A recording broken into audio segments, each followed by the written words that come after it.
High বন্ধুরা, নন্দনকানন ভারতবর্ষের open একটা সবচেয়ে বড় জু। আপনারা এখানে যাবেন কিভাবে? আপনারা যারা পুরীতে গেছেন, পুরীর পাশে হোটেল গ্রিন টি বা ভিক্টোরিয়ার পাশে দেখবেন ওটিডিসি টিকিট বুকিং কাউন্টার আছে। ওখান থেকে আপনাদের একটা টিকিট বুকিং করতে হবে। প্রত্যেকটা প্যাকেজ থাকে, প্যাকেজ অনুযায়ী টিকিট বুকিং করতে হয়। আপনারা এখান থেকে টিকিট কেটে সকাল 6:30টায় ওটিডিসি বাস ছাড়া হয় পান্থনিবাস থেকে। আপনারা যারা স্বর্গদ্বারের কাছে আছেন বা পুরীর অন্যান্য জায়গায় আছে, স্বর্গদ্বার বা অন্যান্য জায়গা থেকে আপনারা গাড়ি পেয়ে যাবেন, অটো টোটো পেয়ে যাবেন এই পান্থনিবাস যাওয়ার জন্য। এই পান্থনিবাসে যেতে আমাদের ভাড়া পড়ল 100 টাকা। পান্থনিবাস থেকেই সরকারি বাস ছাড়া হয় টোটাল সাইট সিন করার জন্য। পুরীতে ঘোরার প্রচুর জায়গা আছে। আমরা পান্থনিবাসে এসে পৌঁছে গেলাম। আমাদের বাসও খুঁজে নিলাম, ফোর্স ছিল। সকাল 6:35-এ আমাদের বাস ছেড়ে দিল পান্থনিবাস থেকে।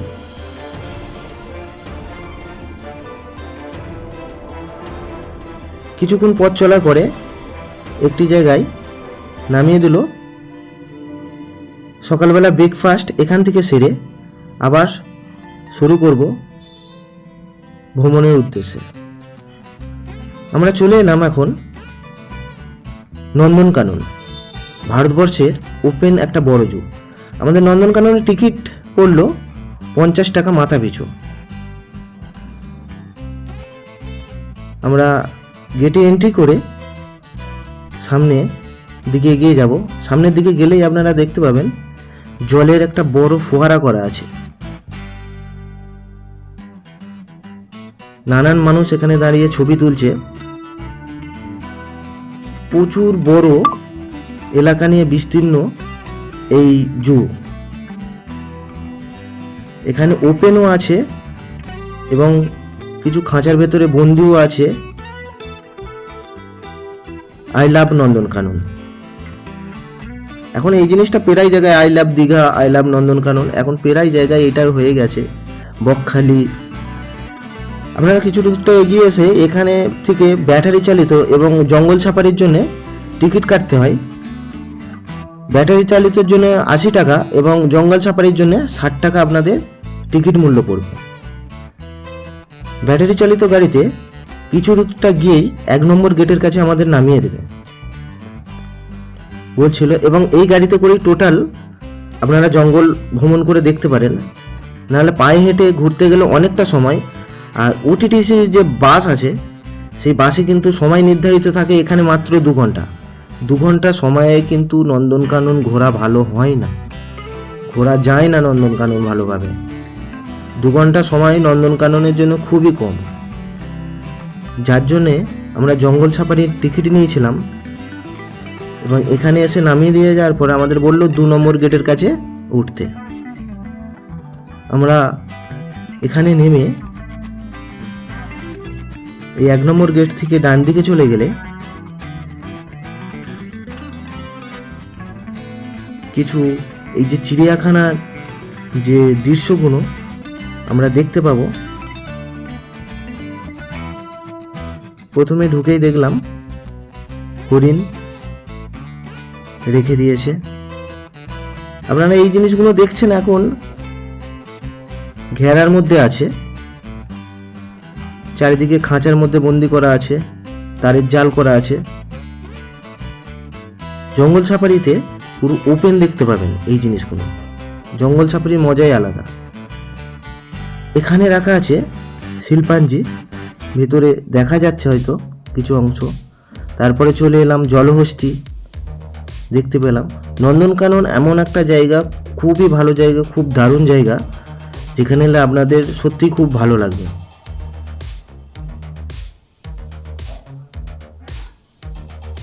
পুরীতে যারা আসেন নন্দনকানন একবার অবশ্যই আসবেন।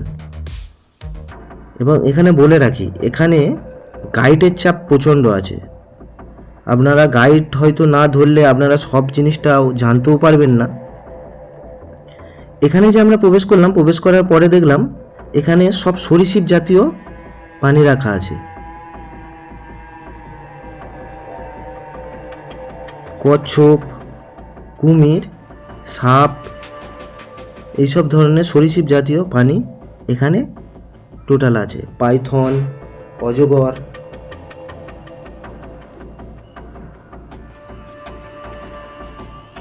এইগুলো দেখার পরে আমরা জঙ্গল সাফারির দিকে আবার বেরিয়ে পড়ব।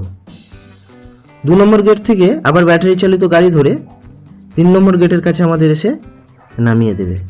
এবং আপনারা যদি জেনে থাকেন এর ব্যাপারে, তাহলে আপনাদের গাইডকে পয়সা দেওয়ার দরকার হবে না, আপনারা তাহলে করবেন। নাহলে এখানে গাইডের প্রচণ্ড চাপাচাপি আছে, এত টাকা দিতে হবে, এরকম দিতে হবে, আপনাদের পুরো জঙ্গল ঘুরিয়ে দেখাবে, সব কিছু বোঝাবে।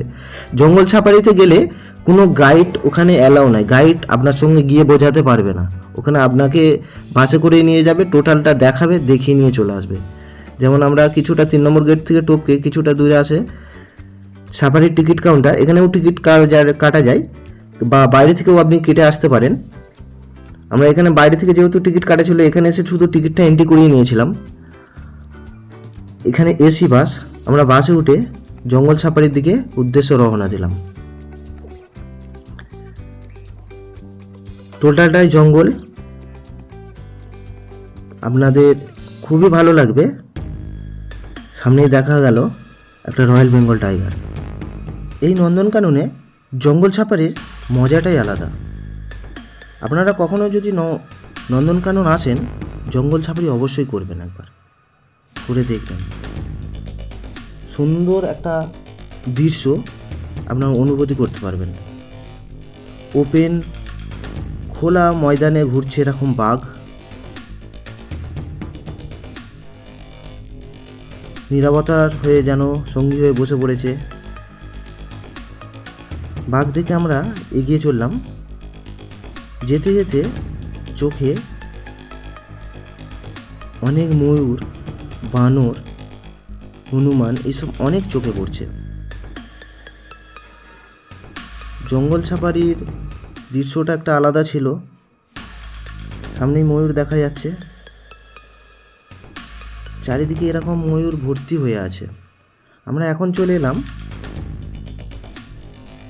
সিংহর দিকে, যেখানে সিংহ অবস্থান করে। আপনারা হয়তো বুঝতে পারছেন, ওখানে 2টো সিংহ শুয়ে আছে। শুয়েছিল, যার জন্যে পুরো স্পষ্টভাবে বোঝানো যায় না। ওখানে 2টো সিংহ শুয়ে আছে।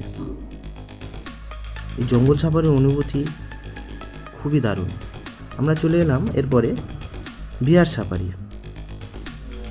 ভাল্লুক দেখতে যাওয়ার সময় প্রথমে চোখেই পড়লো না একটা, কিছুটা দূর যাওয়ার পরে চোখে পড়লো ভাল্লুক।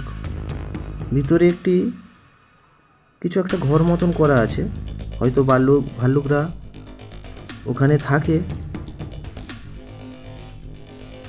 সামনেই পড়লো একটা ভাল্লুক, চোখে পড়লো।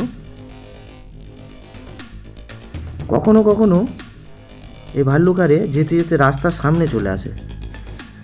এই ভিডিওটাই দেখতে পাবেন, এই রাস্তার সামনে দিয়েই একটা ভাল্লুক চলে গেল।